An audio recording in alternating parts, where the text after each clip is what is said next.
Furqat Valiyevich, men o'rnimdan birdan turganimda, yokida mashinada ketayotganimda telefonga qaraganimda, yokida attraksionda uchganimda boshim aynaladi. Uni sababi nimada?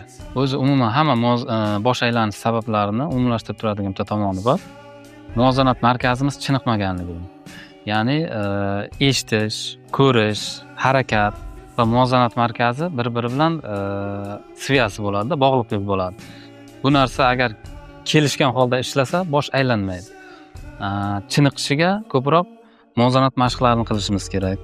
Raqs tushish misol uchun oddiy yoki sport, suzish, tennis o'ynash, futbol, shunga o'xshagan har xil tana harakatlari va boshni birgalikda qilinadigan harakatlar muvozanat markazini rivojlantiradi. O'sha harakatlar kam bo'laversa, muvozanat markazi dangasalashib boraveradi va o'rtadagi bog'liqlik ham kuchsizlanib boraveradi. Lekin ushbu mashqlarni bajarish jarayonida kuchli bosh aylanib ketsa, holsizlik, hushdan ketish yoki bo'lmasa qayt qilish bilan birgalikda kechadigan bo'lsa, shifokorga обязательно borish kerak.